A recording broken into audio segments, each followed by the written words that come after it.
మీది ఏ కులం మేడం? ఏ వయసులో? అంటే వయసును బట్టి కులం ఉంటుందా మేడం? ఉంటుంది. బాల్యంలో బాలకులం, యవ్వనంలో యువకులం, వృద్ధాప్యంలో పాండీకులం, రాలిపోయే వయసులో ఎండుటాకులం. మేడం అది కాదండి, మామూలుగా మీది ఏ కులం? ఎవరు లేకుంటే ఏకాకులం, ప్రేమలో ఉన్నప్పుడు ప్రేమికులం, పెళ్ళయ్యాక సంసారికులం, కానప్పుడు బ్రహ్మచారికులం.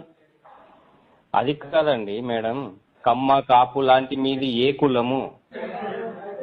ధనముంటే ధనికులం, లేకుంటే బీదకులం, దేవుణ్ణి నమ్ముతే ఆస్తికులం, నమ్ముకుంటే నాస్తికులం. మీకు అసలు కులం లేదా?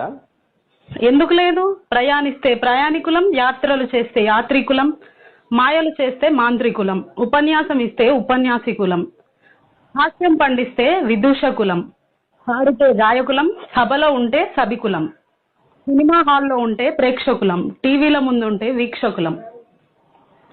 మేడం మీరు ఎక్కడ చదివారు? చదివింది గురుకులం, అభ్యసించేది అభ్యాసకులం, బోధిస్తే బోధకులం, వృత్తిరీత్యా అధ్యాపకులం, పత్రికల పాఠకులం, నేర్పించే శిక్షకులం. అసలు మీరు ఎవరండి ఇలా చంపుతున్నారు? నాగరికత నేర్పిన నాగరికులం, నాయకులం. మీది ఏ కులం?